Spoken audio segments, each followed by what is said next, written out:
198 webinar को आपण मानक मु स्वागत जनाऊँगी। चाहू चाहू आमर केते गुड़े वेबिनार हो गलानी एटा 198 वेबिनार भारी खुशी लगुच। आज वेबिनार रे आमर विषय वस्तु रखाई कामनार सीमांकन। आम मैंने प्रायतः समस्ते जानीचे जे कामना ही दुखर कारण से जानी आम प्राय कामना जनित दुखरे अधिकांश भितर आम तार भागीदार होता। तेणु एमती गोटे भल विषय नहीं आम पाक आज प्रवक्ता भौणी श्रीमती तरुणबाला महापात्र। आपण मैंने तो जानी आगुरी शुणी जड़े आध्यात्मिक प्रभातिका और साहित्यिका। तो आज कार्यक्रम को संचालन करेंगे आमर चिर सबुज भाई विभूति भूषण पाणिग्राही। आज शेष धन्यवाद प्रस्ताव नहीं आज कार्यक्रम को शेष स्पर्श देवे भौणी लताश्री पट्टनायक। असुविधा सत्वे भी आज से योगदान कर बहुत बहुत धन्यवाद और स्वागत समस्त आपण मान स्वागत। तेणु मुझे आपण मान बेसी समय नेबिनी बर्तमान ये रखुची मुझे विभूति भाई जी कि आज संचालक अनुरोध कर कार्यक्रम को आगे ने भाई। धन्यवाद सुतार भाई। नीलाचल निवासाय नित्याय परमात्मने बलभद्र सुभद्राभ्याम जगन्नाथाय ते नमः। जगन्नाथाय ते नमः। समस्त को जय जगन्नाथ। आज सुतार भाई जमती कहते आम संजोग संगोष्ठी 198तम आभासी कार्यक्रम 2 शतक को 2 बाकी। यही कार्यक्रम रे उपस्थित समस्त महानुभव मान को मु विभूतिभूषण पाणिग्राही प्रणाम जनाऊँ। कोटि ओडियार मौड़मणि कोटि कैवल्यनाथ कालिया शांत चरण कमल रे प्रणति ढाली आज ये कार्यक्रम को आसंतु आरंभ करवा। संजोगर ही आध्यात्मिक मंच को आपण मान को आउ थे स्वागत जनाऊँ। आपण माने जानती संजोग रूपक कल्पद्रुमर छत्र छाया आमे समस्ते संयुक्त समभावापन्न वरिष्ठ नागरिक मानक जीवन को मूल्यबोध भित्तिक भाव में गढ़ी तोलिबा को कराल करोनार अंधकारमय गर्त भितर जन्म नेला आम संजोग संगोष्ठी। परम पूजनीय श्रीमान हर भाई मानस संभूत यही संजोग गोष्ठी संजोग यार सुपरिचालना दायित्व संभालती श्रीमान राजकुमार सुतार महोदय। मानव अध्ययन केंद्र मैक संस्थार बाकी गुण वर्णना करवा समाज रे अवहेलित वर्गर जीवन को सुगम सुललित करने निरवच्छिन्न भाव में सेवारत। आज कार्यक्रम विषय वस्तु है कामनार सीमांकन एवं यही अनन्य विषय वस्तु रु सीमांकन करिवे आम संगोष्ठीर वरिष्ठतम सदस्य भौणी तरुणबाला महापात्र। आपण को प्रणाम। से तो कामनार सीमांकन करने आम गहन रे उपस्थित अच्छा किंतु भौणी चतुष्कोणीय ज्ञान और गुणर परिसीमा निर्धारण करने मो पक्ष असंभव। ओडिया साहित्यर स्नातकोत्तर सह बीएड शिक्षा प्राप्त श्रीमती तरुणबाला महापात्र ओडिशा सरकार अर्थ विभाग वाणिज्यकर अधिकारी भाव में सेवानिवृत्त होई अधुना भुवनेश्वर अवस्थापन करती। श्रीमती महापात्र श्री सत्यसाई सेवा संगठन ओडिशार जड़े सक्रिय कर्मी तथा संगठक हिसाब से सेवा देवा सह जड़े आध्यात्मिक प्रवचिका भाव में सुपरिचित। विभिन्न साहित्यिक आध्यात्मिक अनुष्ठान सहित जड़ित हुई से मूल्यबोध भित्तिक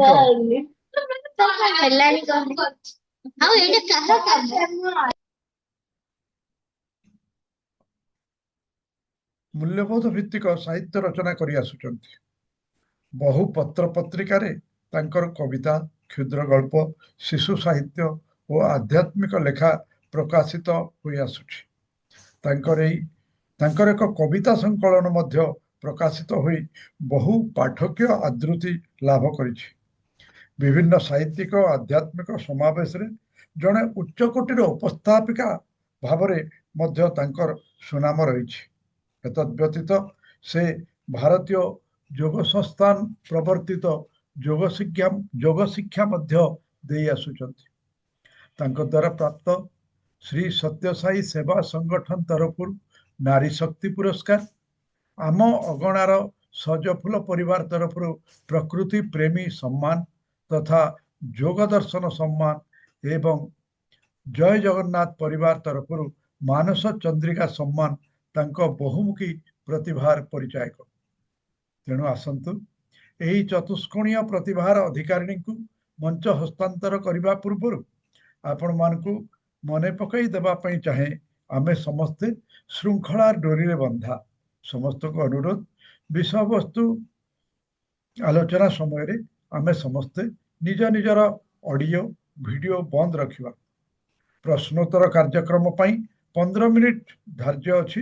ଯଦି କାହାର କିଛି ପ୍ରଶ୍ନ ଥିଲେ ଚାଟ୍ ବକ୍ସରେ ଦେବେ କିମ୍ବା ପ୍ରଶ୍ନୋତ୍ତର ସମୟରେ ନିଜର ପ୍ରଶ୍ନ ସିଧାସଳଖ ଉପସ୍ଥାପନ କରିପାରିବେ। ତେବେ ଆସନ୍ତୁ ଆହ୍ୱାନ କରିବା ଭଉଣୀ ତରୁଣବାଳା ମହାପାତ୍ରଙ୍କୁ। ଭଉଣୀ, ମଞ୍ଚଟି ବର୍ତ୍ତମାନ ଆପଣଙ୍କ ପାଇଁ ସମୟ ସୀମା ନିର୍ଦ୍ଧାରିତ 40 ମିନିଟ୍। ଆପଣଙ୍କୁ ସୁସ୍ୱାଗତ। ଭଉଣୀ ଧନ୍ୟବାଦ ଭାଇ। ତରୁଣବାଳା ମହାପାତ୍ର। न तातो न माता न बंधु न दाता न पुत्र न पुत्री न भृत्यो न भर्ता न जाया न विद्या न वृत्ति ममैव गतिस्तुम त्वमेका भवानी गतिस्तुम त्वमेका भवानी गतिस्तुम त्वमेका भवानी। आज रही पवित्र संध्यारे माँ जगज्जननी चरण कमल मोर कोटि कोटि प्रणाम। आज 198तम वेबिनार रे योगदान करथिबा संजोग परिवार मोर समस्त प्रिय भाई भौणी मानकु समस्त को मोर अभिनंदन, शुभेच्छा और शुभकामना। मते आज ये किसी कहबार सुजोग देथिबारु मु हमर समस्तकर परिचित प्रिय सुतार भाई को धन्यवाद जनाऊे। मु से भली जने प्रवचिका नुहे किंबा मोर से भली एते ज्ञान नाही, किंतु भाई मते जो दायित्वटी देइछंती मु चेष्टा करिवि आपण मानको किछि उपादेय विषय अवगत करया पई, जहा कि समस्ते जानती अति परिचित जिनस जहाँ आमे समस्ते अनुभव करुचे। मु गोटे गल्परू आरंभ करी। रामकृष्ण परमहंस पाखक जड़े माँ तार छोट पुओटी को लेकिन जाइथिला एवं से रामकृष्ण परमहंस कहला जे गुरुदेव मो पुअर टिके कुर्मी होइछि आ ताकू टिके किछि औषध दियंतु। रामकृष्ण परमहंस पिलाटी को देखिले एवं शुणिला परे कहले जाओ तुम मासक परे आसियो। ता माटी सोडो पिलाटी को धरिक फेरिकी आसिला। मासे परे पुणी माँ आसी पिलाटी को धरिक गला एवं रामकृष्ण परमहंस से दिन ताकू पचारे तू मिठा खाऊचु ना? हाँ मिठा खाऊचे। तापरे मिठा न खाए बारण कले किसी मेडिसिन देले। माटी आश्चर्य है जे मासे आज जो मेडिसिन टे देले जो मासक पूर्व आसी से दिन भी दे पारि थांते, किंतु मासटी कहीं परे आसिया को कहले। सेतेबेले गुरुदेव कहले जे मु एइथपई कहली जे मु निजे जोटा आचरण रे न करूची मु सेटा कहिबा पई पसंद कलेनी। जेहेतु मु मिठा खाऊथिली मु पिला को मिठा खाया केमिति बारण करथांती। ए मासक भितर मु साधना कली जे मु आउ मिठा खाइबे नाही। तेणु वर्तमान मु पिलाटी कहूची जे तू आउ मिठा खाइबेनी। कहबार तात्पर्य है आमे जतबेले पिला मानकू कहू जे कामनार सीमांकन करिया पई बाल विकास रे पाठ पढ़ो किंबा तांको तल कहू सेतेबेले आमे प्रथमे आमे आम आचरण रे आम व्यक्तिगत जीवन रे आमे सेटा पालन करिया कथा, किंतु आमे केते दूर पालन करूछ सेटा आम ऊपर निर्भर करूछ। तेबे ଆଜିର ସାମ୍ପ୍ରତିକ ସମୟରେ ଆମ ପାଖରେ ସାଧନ ବହୁତ ଅଛି, ସମସ୍ତଙ୍କର ପଇସାର ଅଭାବ ନାହିଁ, ସାଧନର ଅଭାବ ନାହିଁ, କିନ୍ତୁ ସମସ୍ତେ ଦେଖିବେ ବହୁତ ଲୋକଙ୍କ ଭିତରେ ଆମ ଭିତରେ ସନ୍ତୋଷ ନାହିଁ, ପରିତୃପ୍ତି ନାହିଁ, ଅଭାବ ବୋଧ ରହିଛି, ଅସନ୍ତୋଷ ରହିଛି, ଅତୃପ୍ତି ରହିଛି। ତାହେଲେ ଆର କାରଣ କ'ଣ? ଆମେ ଯଦି କାରଣ ଖୋଜିବା ତାହେଲେ ଜାଣିବା ଆର ମୂଳରେ ହେଉଛି କାରଣ ହେଉଛି ଆମର କାମନାର, ଏତେ ଆମର କାମନା ରହିଛି ଯାହାଦ୍ୱାରା କି ଆମେ ସେ କାମନା ଆମର ପରିପୂର୍ତ୍ତି ହେଇପାରୁନି, ଫଳରେ ଆମେ ସେ ଦୁଃଖ ଦୁର୍ଦ୍ଦଶା ଭୋଗ କରୁଛୁ। ତେବେ ଆମେ ଜାଣିଛେ ଯେ ବୁଦ୍ଧଦେବ କହିଲେ କାମନାର ବିନାଶରେ ଦୁଃଖର ବିନାଶ। କିନ୍ତୁ କାମନାର ବିନାଶଟା କ'ଣ ସମ୍ଭବ? ଆମେ ସମ୍ପୂର୍ଣ୍ଣ ଭାବରେ କେବେ ହେଲେ କାମନାକୁ ପରିତ୍ୟାଗ କରିପାରିବା ନାହିଁ। କାହିଁ କରିପାରିବାନି? କାରଣ ଯେତେବେଳେ ମଣିଷଟିଏ ଜନ୍ମ ହୁଏ ସେତେବେଳେ ତା ଭିତରେ କାମନାଟା ଥାଏ। ସେଥିପାଇଁ କୁହାଯାଇଛି ଶ୍ରୀମଦ୍ ଭଗବତ ଗୀତାରେ, କାମ ଏଷ କ୍ରୋଧ ଏଷ, କାମ ଏଷ କ୍ରୋଧ ଏଷ ରଜଗୁଣ ସମୁଦ୍ଭବ ମହାସନ ମହାପାପ୍ନା ବିଦେହ ମିବ ବୈରଣ। ଅର୍ଥାତ୍ ଯେତେବେଳେ ମଣିଷଟିଏ ଜନ୍ମ ହୁଏ ସେ ତିନୋଟି ଗୁଣ ନେଇକି ଜନ୍ମ ହୋଇଥାଏ। ଗୋଟେ ହେଲା ରଜଗୁଣ, ଗୋଟେ ହେଲା ତମଗୁଣ, ଆଉ ଗୋଟେ ହେଲା ସତ୍ୱଗୁଣ। ଏଇ ଯୋଉ ରଜଗୁଣଟି ଥାଏ, ସେଇ ରଜଗୁଣରେ କ'ଣ ଥାଏ ନା କାମ ଏବଂ କ୍ରୋଧ। କାମନା ଯେତେବେଳେ ଆମର ପରିପୂର୍ତ୍ତି ନ ହୁଏ କ୍ରୋଧ ଆସେ, ତେଣୁ ଆମ ଜୀବନଟା ଦୁର୍ବିଷହ ହେଇଯାଏ। ତେଣୁ ଏଇ ଯୋଉ ରଜଗୁଣ ଯେପର୍ଯ୍ୟନ୍ତ ମଣିଷ ଭିତରେ ଥିବ ସେତେବେଳେ କାମନା ରହିଥିବ। ତେଣୁ କାମନାକୁ ଆମେ ସମ୍ପୂର୍ଣ୍ଣ ଭାବରେ ପରାଭୂତ କରିପାରିବା ନାହିଁ। ତେଣୁ ଆମେ କ'ଣ କରିବା ନା ଆକୁ ଗୋଟେ ସୀମାଙ୍କନ କରିବା, ଗୋଟେ ସମ୍ ଏକ୍ସଟେଣ୍ଟ ପର୍ଯ୍ୟନ୍ତ ଆମେ କାମନାଟାକୁ ରଖିବା। ଆମେ ସମ୍ପୂର୍ଣ୍ଣ ଭାବରେ କାମନାକୁ ତ୍ୟାଗ କରିପାରିବା ନାହିଁ, ଯେହେତୁ ଆମେ ଜନ୍ମ ବେଳଠୁ ଆମ ଭିତରେ ଏଇ ଗୁଣଟି ରହିଛି, ରଜଗୁଣ ରହିଛି। ତାହେଲେ ରଜଗୁଣଟି କେମିତି ଯିବ? ଯେତେବେଳେ ସତ୍ୱଗୁଣର ଅଧିକ ହବ ଆମ ଭିତରେ ସେତେବେଳେ ରଜଗୁଣଟା ଯିବ।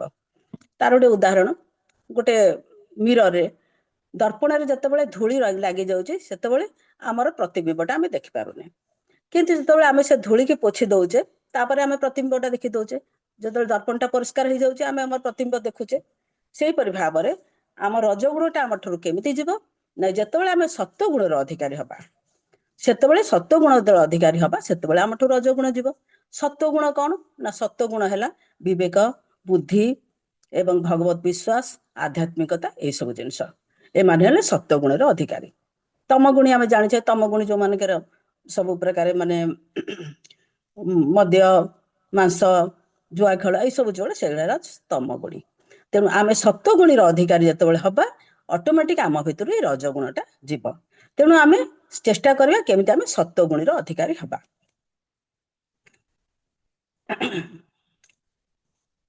ତେବେ ୟାକୁ କୁହାଯାଏ ଯେ ଏଇ ଯୋଉ କାମନା ରହିଛି, ଏ କାମନା ହେଉଛି, ଆମେ ସମସ୍ତେ ଭାଇ କହିଲେ କାମନା ହେଉଛି ସବୁ ଦୁଃଖର ଆମର କାରଣ। ତାକୁ ଗୋଟେ ତୁଳନା କରାଯାଇଛି ଗୋଟେ ଅଗ୍ନିକୁଣ୍ଡ ସହିତ। ଅଗ୍ନିକୁଣ୍ଡରେ ଆମେ ଯେତେବେଳେ ସବୁ ସମିଧ ପକଉ, ଘୃତ ପକଉ, ସେଥିରେ ଯୋଉ ନିଆଁ ଥାଏ ସେଟା ବେଶୀ ହୁ ହୋଇକିରି ଜଳେ, ନିର୍ବାପିତ ହୁଏନି। ସେମିତି ଆମର ହ୍ୟୁମାନ ୱାର୍ଲଡସ୍ ଅନଲିମିଟେଡ, ଆମର କାମନା ଏଭଳି ଏକ ଅଗ୍ନିକୁଣ୍ଡ ଭଳି, ତା ଦେହରେ ଯେତେ ଗୋଟିଏ କାମନାର ଯେତେବେଳେ ପୂର୍ତ୍ତି ହେଇଯାଏ ସେତେବେଳେ ଆହୁରି ଅସଂଖ୍ୟ କାମନା ବାହାରେ। ଗୋଟିଏ ଆମେ ସମସ୍ତେ ଅନୁଭବ କରୁଥିବା, ଆମର ଗୋଟିଏ ଯେତେବେଳେ କାମନା ପୂର୍ତ୍ତି ହେଇଯାଉଛି ଆମର ଆଉ ଗୋଟିଏ କାମନା ଆମ ମନ ଭିତରୁ ଜାଗ୍ରତ ହଉଛି। ଗୋଟିଏ ନୁହେଁ, ବହୁତ କାମନା ଜାଗ୍ରତ ହଉଛି। ତେଣୁ ଏ କାମନା ହଉଛି ଗୋଟେ ଅଗ୍ନିକୁଣ୍ଡ ସଦୃଶ। ସେ ସବୁବେଳେ ଅଗ୍ନିକୁଣ୍ଡ, ଅଗ୍ନିରେ ଯେତେ ପକେଇଲେ ସେ ଆହୁରି ଅଧିକ ଅଧିକ ଅଧିକ ସମିଧ ବା ଘୃତ ଖୋଜେ। ସେମିତି ଆମ ଭିତରେ ଗୋଟିଏ କାମନା କ'ଣ, ଅସଂଖ୍ୟ କାମନା, କାମନାର ଗୋଟେ ବଣ୍ଡଲ ଆମ ଭିତରେ ରହିଛି। ତେଣୁ ଆମେ ସେ କାମନାକୁ କେମିତି ଦୂରୀଭୂତ କରିବା? ଏ କାମନାକୁ ଯେତେବେଳେ ଆମେ ଦୂର ନ କରିପାରିବା ଆମ ଦୁଃଖ, ଆମର ଅସନ୍ତୋଷ, ଆମର ଅତୃପ୍ତି ଆମ ଭିତରେ ଲାଗି ରହିଥିବ। ତେଣୁ ଏ କାମନାର ବିନାଶ ତ ହେଇପାରିବନି, ଆମେ ତାକୁ ଗୋଟେ ସମ୍ ଏକ୍ସଟେଣ୍ଟ ପର୍ଯ୍ୟନ୍ତ ଆମେ କାମନାକୁ ରଖିବା।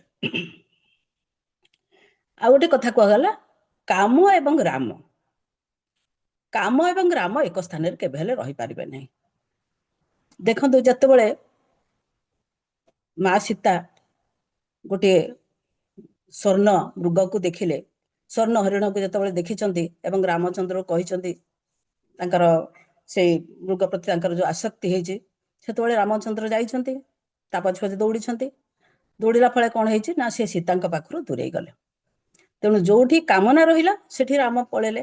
ଏଇଟା ହଉଛି ଗୋଟେ ପ୍ରତୀକାତ୍ମକ ପ୍ରକୃତ ଅର୍ଥ ହେଉଛି ଯେ ଆମ ଭିତରେ ଯେତେବେଳେ ଭଗବତ ବିଶ୍ୱାସ, ଆମେ ଯଦି ଭଗବତ ପ୍ରେମୀ ହେବା, ଆଧ୍ୟାତ୍ମିକ ଜିନିଷ ଆମ ଭିତରେ ରହିବ, ତାହେଲେ ଆମ ଭିତରେ କାମନାଟା ଧୀରେ ଧୀରେ କମିବ।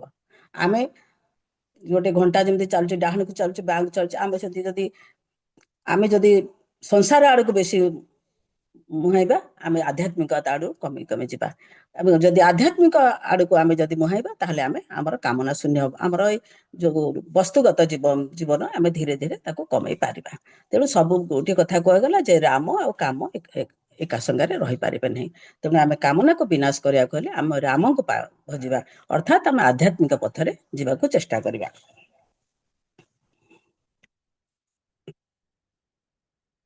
ପ୍ରତ୍ୟେକ ପଶୁପକ୍ଷୀଠୁ ଆରମ୍ଭ କରିକିରି ମନୁଷ୍ୟକୁ, ସମସ୍ତଙ୍କ ଜଡ଼ ଚେତନ ସମସ୍ତଙ୍କ ପାଇଁ ଗୋଟେ ବିଧି ନିର୍ଦ୍ଧାରିତ ହେଇଛି।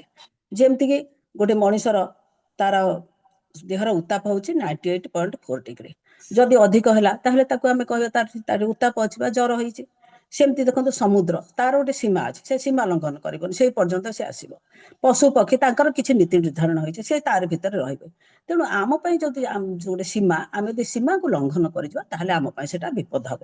ତେଣୁ ଆମେ କାମନାକୁ ଆମ ସୀମା ଭିତରେ ରଖିବା। ଗାନ୍ଧୀଜୀ କହିଥିଲେ there is enough for our need but not enough for our greed। ଅର୍ଥାତ୍ ଏଇ ସଂସାରରେ, ବିଶ୍ୱ ବ୍ରହ୍ମାଣ୍ଡରେ ଯାହା ରହିଛି ସାଧନ ରହିଛି, ତାହା ଆମର ନିଡ୍ ପାଇଁ ଯଥେଷ୍ଟ, ଆମର ଆବଶ୍ୟକତା ପାଇଁ ଯଥେଷ୍ଟ, କିନ୍ତୁ ଆମର ଗ୍ରୀଡ୍ ବା ଆମର ଲୋଭ ପାଇଁ ଯଥେଷ୍ଟ ନୁହେଁ। ତେଣୁ ଆମେ ଯେତେବେଳେ ଆମର ଆବଶ୍ୟକତାଠାରୁ ଅଧିକ ଆମେ ଆଶା କରୁଛେ, ସେତେବେଳେ ଆମେ ଦୁଃଖରେ ପଡୁଛେ। ସେ ପୁଣି କହିଛନ୍ତି you should not want a thing which you can't buy and should not buy a thing which you don't want। ଅର୍ଥାତ୍ ତମେ ଯୋଉ ଜିନିଷ କିଣିବା ପାଇଁ ଯୋଗ୍ୟ ନୁହଁ ବା ତମ ସାମର୍ଥ୍ୟ ନୁହଁ, ତମେ ସେଇ ଜିନିଷ କିଣିବା ପାଇଁ ଚେଷ୍ଟା କର ନାହିଁ। ଏବଂ ତମ ପାଖରେ ସାଧନ ଥିଲେ ମଧ୍ୟ, ପଇସା ଥିଲେ ମଧ୍ୟ, ଯାହା ତମ ପାଇଁ ଦରକାରୀ ନୁହେଁ, ତାକୁ ତମେ କିଣିବା ଉଚିତ ନୁହେଁ। କାରଣ ଆମର ଯେତେ କାମନା ଅଧିକା ହେବ, ଆମର ଜୀବନ ସେତିକି ଦୁଃଖମୟ ହେବ। ସେଥିପାଇଁ କୁହାଯାଏ ଯେ less luggage more comfort and more luggage less comfort. ଅର୍ଥାତ୍ ଯେତେବେଳେ ଆମେ ଯାଉଛେ, କୋଉଠି ଯାତ୍ରା କରୁଛେ, ଆମର ଯଦି ଅଧିକ ଗୁଡ଼ିଏ ଆମ ପାଖରେ ଲଗେଜ ରହିଯାଉଛି, ସେଟା ଆମର ଦୁଃଖର କାରଣ, ଆମେ ସମସ୍ତେ ଅନୁଭବ କରୁଥିବା। ଯେତେ କମ୍ ଲଗେଜ ରହିବ, ଆମର ସେତେ କମ୍ଫର୍ଟ। ଏଇ ଯୋଉ ଲଗେଜ କଥା କୁହାଯାଉଛି, ଏଇଟା ଖାଲି ଆମ ବେଡିଂ ପତ୍ର ନୁହେଁ, ଏଇଟା ହଉଛି ଜୀବନ ଯାତ୍ରାରେ ଆମ ଭିତରେ ଯଦି ଲୋଭ, କ୍ରୋଧ, ମୋହ, ମାୟା, ମଦ, ମାଶ୍ଚର୍ଯ୍ୟ ଏବଂ ପରଶ୍ରୀ କାତରତା, ଏଇ ସବୁ ଜିନିଷ ଗୁଡା ଯଦି ଆମ ଜୀବନ ଯାତ୍ରାରେ ଲଗେଜ ହେଇକି ରହିବ, ତାହେଲେ ଆମ ଜୀବନଟା କେବେ ହେଲେ ମଧୁମୟ ହବନି ବା ଆମ ଯାତ୍ରାଟା କେବେ ହେଲେ ସଫଳ ହବନି। ତେଣୁ ଆମେ ସବୁବେଳେ ଚେଷ୍ଟା କରିବା ଯେ ଆମର ଲେସ୍ ଲଗେଜ ହବ। ଲେସ୍ ଲଗେଜ ହେଲେ ଆମେ ମୋର୍ କମ୍ଫର୍ଟ ପାଇବା। ସୁଖୀ ମଣିଷ ସିଏ ଯାହାର ଆଦୌ କାମନା ନାହିଁ, ଯଥା ସାଧୁ, ସନ୍ଥ, ମୁନି, ଋଷି, ଏମାନଙ୍କର ଆଦୌ କାମନା ନାହିଁ। କିନ୍ତୁ ଆମେ ଯେହେତୁ ମନୁଷ୍ୟ, ଆମ ଭିତରେ କାମନା ରହିଛି ଏବଂ ଆମେ ତାକୁ ସୀମାଙ୍କନ କରିବା। ଏଇ ଯୋଉ କାମନା ରହିଲେ ଆମର କଣ ହୁଏ ନା, ଆମେ ଜନ୍ମ ମୃତ୍ୟୁ ଚକ୍ରରେ ପଡିଥାଉ। ମୃତ୍ୟୁ ବେଳେ ଆମର ଅଷ୍ଟମ ଅଧ୍ୟାୟରେ ଅକ୍ଷର ବ୍ରହ୍ମ ଯୋଗରେ ଆମେ ଶ୍ରୀମଦ୍ ଭଗବତୀ ଗୀତାରେ ପଢିଛେ ଯେ ମଣିଷଟେ ଯେତେବେଳେ ମୃତ୍ୟୁ ହୁଏ, ସେ ଯୋଉ ଚିନ୍ତା କରିକିରି ତାର ଦେହ ତ୍ୟାଗ କରେ, ପୁଣି ସେ ସେଇ ଘଟରେ ଯାଇ ପ୍ରବେଶ କରେ। ସେଥିପାଇଁ କୁହାଯାଇଛି ଯେ ପୁନରପି ଜନମ, ପୁନରପି ମରଣ, ପୁନରପି ଜନନୀ ଜଠରେ ଶୟନ। ଅର୍ଥାତ୍ ଆମେ ଯଦି ଗୋଟେ କାମନା ନେଇକରି ଆମେ ଦେହ ତ୍ୟାଗ କରିବା, ଆମେ ବାରମ୍ବାର ସେଇ ଜନ୍ମ ନେବା, ପୁଣି ସେଇ କାମନା ଭିତରେ ଘାଣ୍ଟି ହବା। ତେଣୁ ଆମେ ଯଦି କୌଣସି କାମନା ନ ରଖି ଆମର ମୃତ୍ୟୁ ହୁଏ, ତାହେଲେ ଆମର ପୁନର୍ଜନ୍ମ ହେବନି, ଯାହା ମନୁଷ୍ୟ ଜୀବନର ଲକ୍ଷ୍ୟ, ମୁଖ୍ୟ ପ୍ରାପ୍ତି। ତେଣୁ ଏହି ଯୋଉ ଅବାଞ୍ଛିତ କାମନା ଗୁଡ଼ିକ ରହିଛି, ତାକୁ ଆମେ କିପରି ନିୟନ୍ତ୍ରିତ କରିବା? ବ୍ୟବହାରିକ ଜୀବନରେ ଆମକୁ 4ଟି ସ୍ତରରେ ଅପଚୟ ନ କରିବା ଉଚିତ। ଏଇ ଯୋଉ ହଉଛି ସିଲିଂ ଅଫ୍ ଡିଜାୟାର, ଏଇଟା ହଉଛି ଅପଚୟ ନ କରିବା, ଅର୍ଥାତ୍ ଆମେ ନଷ୍ଟ ନ କରିବା, ତାକୁ ଠିକ ଭାବରେ ସଦୁପଯୋଗ କରିବା। ତାହା ହଉଛି ଆମର ସୀମାଙ୍କନ, ଯୋଉଟା କହୁଛି କାମନାର ସୀମାଙ୍କନ। ସେଗୁଡ଼ିକ ଆମେ 4ଟି ସ୍ତରରେ ଦେଖିବା। ଗୋଟିଏ ହେଲା ଖାଦ୍ୟରେ ଆମେ କେମିତି ଖାଦ୍ୟକୁ ଅପଚୟ ନ କରି କେମିତି ତାକୁ ସଦୁପଯୋଗ କରିବା। ଦ୍ୱିତୀୟଟି ହେଲା ଅର୍ଥ, ତୃତୀୟଟି ହେଲା ସମୟ ଏବଂ ଚତୁର୍ଥଟି ହେଲା ଶକ୍ତି। ଆମେ ଗୋଟିଏ ଗୋଟିଏ ଆଲୋଚନା କରିବା। ପ୍ରଥମ ହେଲା ଖାଦ୍ୟ। ବେଦ କହିଲା ଅନ୍ନ ବ୍ରହ୍ମ। ଆମେ ଖାଉଥିବା ଖାଦ୍ୟକୁ ବ୍ରହ୍ମ ବୈଶ୍ୱର ଭାବରେ ଆମ ଭିତରେ ଅଛନ୍ତି ଏବଂ ସେ ତାକୁ ଅଗ୍ନି ଭାବରେ ତାକୁ ଗ୍ରହଣ କରୁଛନ୍ତି। 4 ପ୍ରକାର ଖାଦ୍ୟକୁ ସେ ସେଠି ଆମକୁ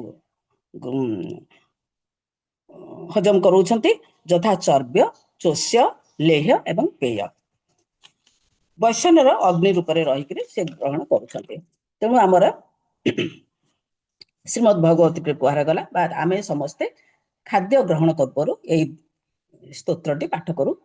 ବ୍ରହ୍ମାର୍ପଣଂ ବ୍ରହ୍ମା ହବି ବ୍ରହ୍ମାଗ୍ନୁ ବ୍ରହ୍ମଣହୁତମ୍ ବ୍ରହ୍ମୈବ ତେନ ଗନ୍ତବ୍ୟ ବ୍ରହ୍ମ କର୍ମ ସମାଧିନ ଅହଂ ବୈଶାନରୋ ଭୂତ୍ୱା ପ୍ରାଣିନ ଦେହମାଶ୍ରିତ ପ୍ରାଣପାନ ସମାୟୁକ୍ତ ପ୍ରଚାମ୍ୟନଂ ଚତୁର୍ବେଦମ୍। ଆମ ଭିତରେ ଥିବା ଯୋଉ ବ୍ରହ୍ମ, ଆମେ ସେ ବ୍ରହ୍ମ ସେ ବୈଶ୍ୱନର ଭାବରେ ରହିଛନ୍ତି ଏବଂ ସେ ଆମର ଖାଦ୍ୟକୁ ହଜମ କରୁଛନ୍ତି ଏବଂ ସେଥିରୁ ଆମେ ଶକ୍ତି ପାଉଛେ। ସେଥିପାଇଁ ଯେହେତୁ ଆମ ଭିତରେ ବ୍ରହ୍ମ ଅଛନ୍ତି ଏବଂ ଆମେ ସେଇଥିପାଇଁ ଆମେ ଯୋଉ ଖାଦ୍ୟ ଗ୍ରହଣ କରିବା ଭାବିବା ଆମ ଭିତରେ ଯୋଉ ଭଗବାନ ଅଛନ୍ତି, ଆମେ ଭଗବାନଙ୍କୁ ପ୍ରସାଦ ରୂପରେ ଦଉଛେ। ସେଥିପାଇଁ ଆମେ ଖାଦ୍ୟ ପ୍ରସ୍ତୁତ କଲାବେଳେ ଆମେ 3ଟି ଜିନିଷ ପ୍ରତି ଧ୍ୟାନ ଦେବା। ଗୋଟେ ହେଲା ପାକ ଶୁଦ୍ଧି, ଗୋଟେ ହେଲା ପାତ୍ର ଶୁଦ୍ଧି ଏବଂ ହେଲା ପଦାର୍ଥ ଶୁଦ୍ଧି। ପାକ ଶୁଦ୍ଧି କ'ଣ? ଆମେ ଯେତେବେଳେ ପାକ କରୁଛେ ବା ରୋଷେଇ କରୁଛେ ସେତେବେଳେ ଆମେ ଶୁଦ୍ଧପୂତ ଭାବରେ କରିବା। ମାନସିକ ଆମର ସବୁବେଳେ ସକାରାତ୍ମକ ମନୋଭାବ ନେଇକରି କରିବା। ଆମକୁ କୁହାଯାଏ ଆମେ ଭଜନ ବୋଲିକରି ଖାଦ୍ୟ ପ୍ରସ୍ତୁତ କରିବ। ତା ଦ୍ୱାରା ଆମର ଗୋଟେ ଖାଦ୍ୟ ଉପରେ ଗୋଟେ ଭଲ ପ୍ରଭାବ ପଡ଼େ। ଖାଦ୍ୟ ରୋଷେଇ କଲାବେଳେ ଆମେ କୌଣସି ବିରକ୍ତି ଭାବ, କୌଣସି କ୍ରୋଧ ଭାବ ଏସବୁ ନେଇକରି ରୋଷେଇ କରିବା କଥା ନୁହେଁ, କାରଣ ଖାଦ୍ୟ ଉପରେ ତାର ଗୋଟେ ପ୍ରଭାବ ପଡ଼େ। ତେଣୁ ଆମେ ସେତେବେଳେ ସବୁବେଳେ ଲକ୍ଷ୍ୟ କରିବା ଯେ ପାକ ଶୁଦ୍ଧି ଏବଂ ପାତ୍ର ଶୁଦ୍ଧି, ଆମେ ଯୋଉଥିରେ ରୋଷେଇ କରୁଛେ ସେଗୁଡ଼ା ତାର ସ୍ୱଚ୍ଛତା, ତାର ପରିଷ୍କାର ପରିଚ୍ଛନ୍ନତାର ପ୍ରତି ଦୃଷ୍ଟି ଦେବା ଦରକାର। ଏବଂ ପଦାର୍ଥ ଶୁଦ୍ଧି, ପଦାର୍ଥ ଅର୍ଥାତ୍ ଆମେ ଯୋଉ ଖାଦ୍ୟ ଯୋଉ ଜିନିଷ ସବୁ ଆଣି ଆମେ ଖାଦ୍ୟ ତିଆରି କରୁଛେ ସେଗୁଡ଼ିକ କୋଉ ଉପାୟରେ ଆସିଛି, କିଭଳି ଭାବରେ ସେ ତାକୁ ଆମେ ଆଣିଛେ, କାହା ପାଖରୁ ଆଣିଛେ, ସତ୍ ଉପାୟରେ ଆଣିଛେ କି ଅସତ୍ ଉପାୟରେ ଆଣିଛେ, ସେଇଟା ମଧ୍ୟ ଦେଖିବାର ଅଛି। କାରଣ ତାହା ହିଁ ଆମ ଜୀବନରେ ଆମ ବହୁତ ପ୍ରଭାବ ପକାଏ।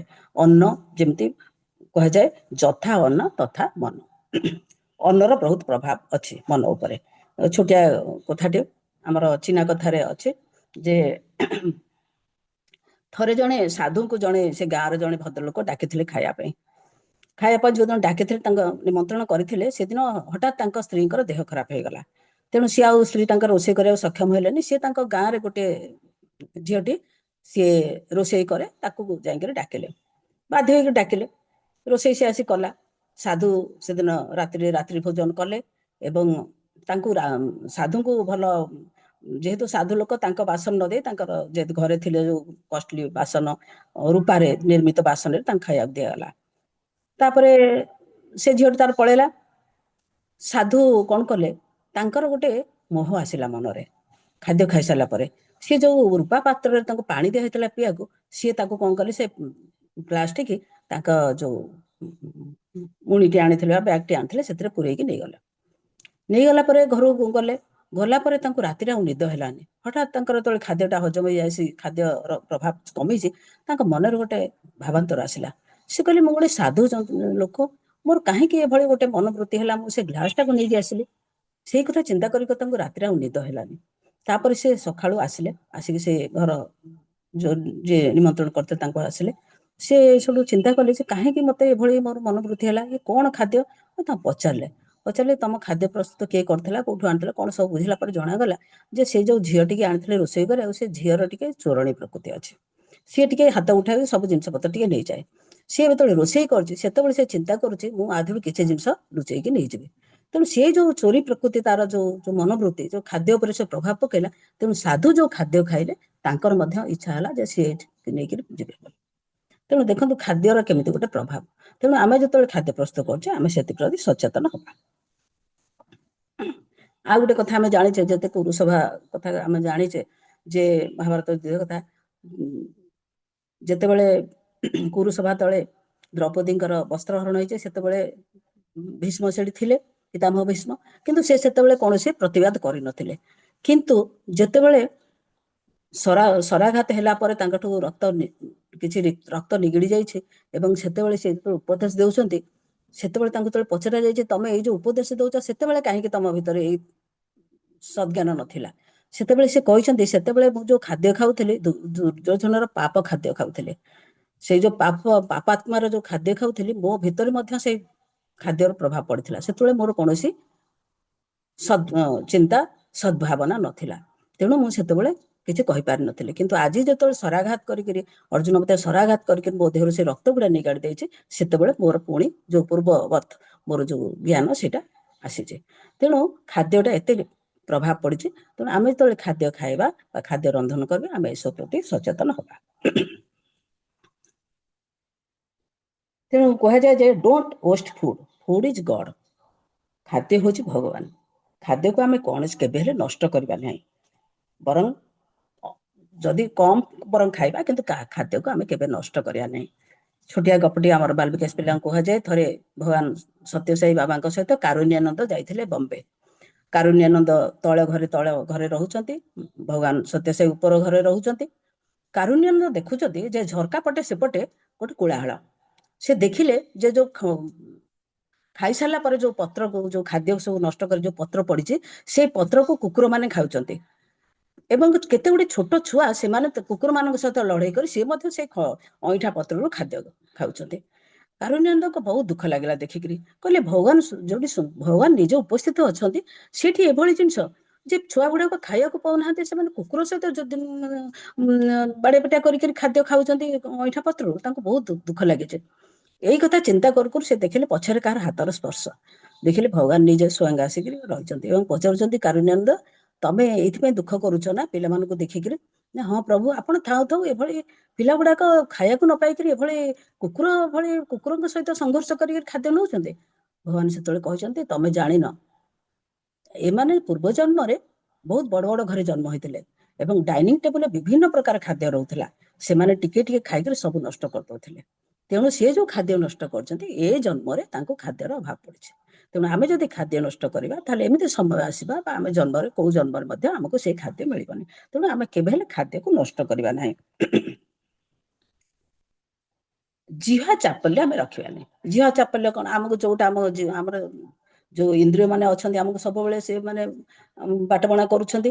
ଆମର ଜିଭ ସବୁବେଳେ କହେ ଭଲ ଖାଦ୍ୟ ଖାଇବ। ତେଣୁ ଜିହ୍ୱା ଚାପଲ୍ୟ ରହିଲେ ଆମେ ଯୋଉଟା ଭଲ ଆମକୁ ଲାଗୁଛି ଆମେ ସେଇଟା ବେଶୀ ଖାଉ। ଏଟା ବେଶୀ ଖାଇଲା ପରେ କଣ ହୁଏ ନା ଆମେ ରୋଗାକ୍ରାନ୍ତ ହଉ। ତେଣୁ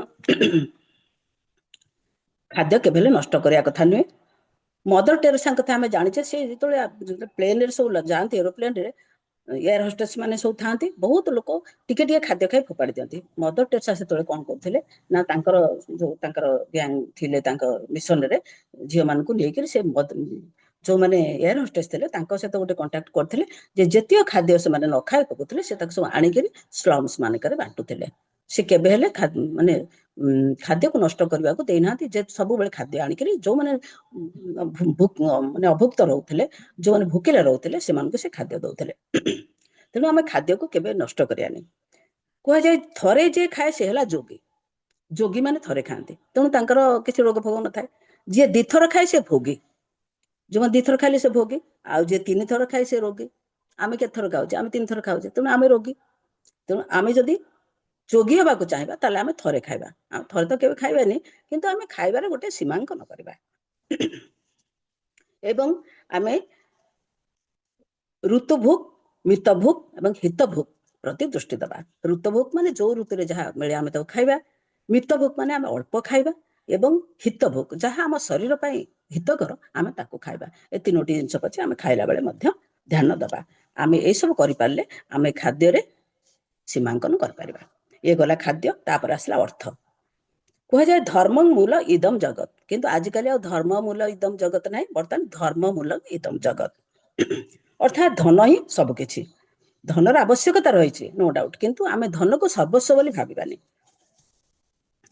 ମଣିଷର 4ଟା ପୁରୁଷାର୍ଥ, 4ଟି ହେଲା ଧର୍ମ, ଅର୍ଥ, କାମ, ମୋକ୍ଷ। ତେଣୁ ଧର୍ମ ବାଟରେ ଆମେ ଅର୍ଥ ଉପାର୍ଜନ କରିବା। ଧର୍ମ ବାଟରେ ଆମେ ଅର୍ଥ ଉପାର୍ଜନ କରିବା। ସେଠୁ କୁହାଯାଏ ଧର୍ମେ ଅର୍ଜନ ଧର୍ମ କରି ଧର୍ମେ ପ୍ରାପତ ନରହରି, ଆମର ଭାଗବତରେ କୁହାଯାଉଛି। ତେଣୁ ଆମେ ଯେତେବେଳେ ଧନ ଅର୍ଜନ କରିବା, ଆମେ ଅସତ ଉପାୟରେ କେବେ ଧନ ଅର୍ଜନ କରିବାନି। ଆମର କମ ହଉ ପଛେ ଆମେ ସବୁବେଳେ ଧର୍ମ ବାଟରେ ରହିକି ଅର୍ଜନ କରିବା।